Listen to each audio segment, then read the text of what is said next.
안녕하세요. 반갑습니다. 오늘도 하나님 말씀으로 하루를 시작하는 모닝빵에 오신 여러분들 주님의 이름으로 환영하고 축복합니다. 9월의 첫날도 하나님 말씀으로 우리는 시작하고 있습니다. 특별히 역사를 공부한다는 것은 현재와 미래를 어떻게 살아가야 되는지를 깨달을 수 있는 가장 좋은 방법 중에 하나입니다.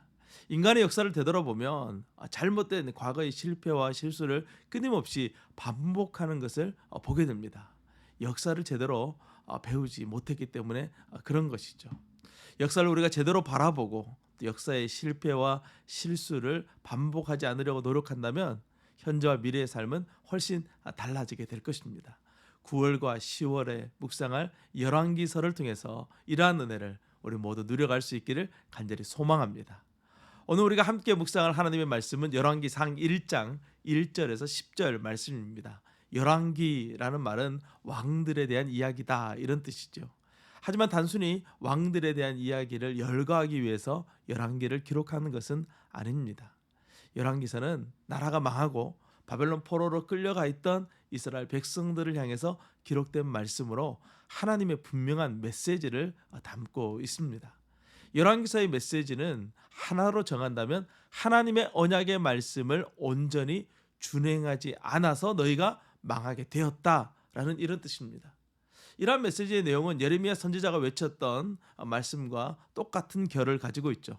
그래서 유대인들은 이 열왕기서는 예레미야 선지자가 바벨론 포로기 가운데서 기록한 말씀이다라고 말하기도 합니다. 하지만 본문에는 정확히 누구인지 말씀하고 있지 않으니까 우리는 그냥 선지자가 기록했다라고 해두는 것이 좋을 것 같습니다.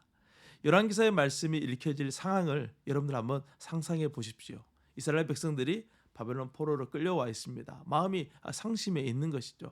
그때 하나님께서 선지자들을 통해서 하나님의 말씀을 줍니다. 그런데 그 말씀의 내용들이 이스라엘 왕들에 대한 이야기예요. 사람들은 잔뜩 기대했겠죠. 그래, 우리에게는 위대한 다윗이 있어. 다윗이 받은 언약의 말씀이 있잖아 라고 하면서 귀를 기울입니다. 그런데 시작부터 뭔가 썩 마음에 들지 않는 내용으로 시작하고 있습니다. 1절에서 4절 말씀에는 이스라엘의 위대한 왕이었던 다윗에 대한 모습이 묘사됩니다. 그런데 다윗의 모습이 좀 이상합니다. 1절과 4절에 나오는 다윗은 자기 힘으로 아무것도 할 수 없는 무기력한 왕입니다. 이 말씀 속에서 다윗이 하나님의 언약을 받은 왕이다 라는 것을 전혀 우리는 느낄 수 없죠. 모든 결정을 다윗 옆에 있던 남자 시종들이 해주고 있어요. 많은 아내들이 있었지만 다윗 옆에는 엉뚱한 여자가 다윗 옆에 있습니다. 결국 엉뚱한 일이 발생하게 돼요.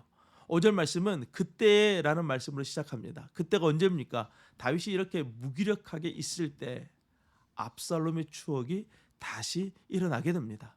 압살롬은 다윗의 셋째 아들이었는데 다윗에게 반역을 일으켰다가 죽임을 당했습니다. 그런데 그 다음 아들인 네 번째 아들이 똑같이 압살롬이 했던 것처럼 반역을 일으키고 있는 것이죠. 그 넷째 이름이 아도니아입니다. 그런데 7절 말씀에 보면 그 반역에 참여한 사람의 이름이 나옵니다. 그 사람의 이름 첫 번째는 요압 장군이죠. 요압 장군은 압살롬의 반역을 제압한 사람이에요. 그리고 압살롬을 죽인 사람입니다. 다윗 왕국을 세웠던 혁혁한 공을 세웠던 그런 사람이 바로 요압 장군이죠. 군대 총사령관이었던 요압 장군이 다윗을 배신하고 반역을 일으켰어요.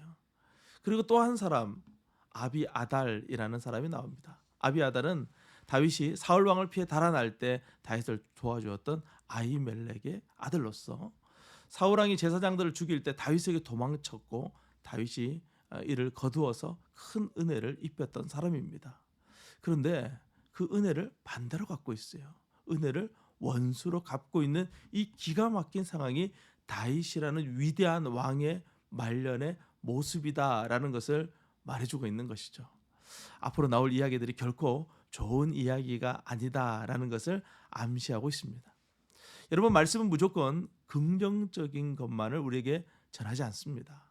부정적인 사실을 들추어냄으로써 우리를 자각시키는 것 또한 하나님의 말씀이에요. 열왕기서는 한마디로 실패의 이야기입니다.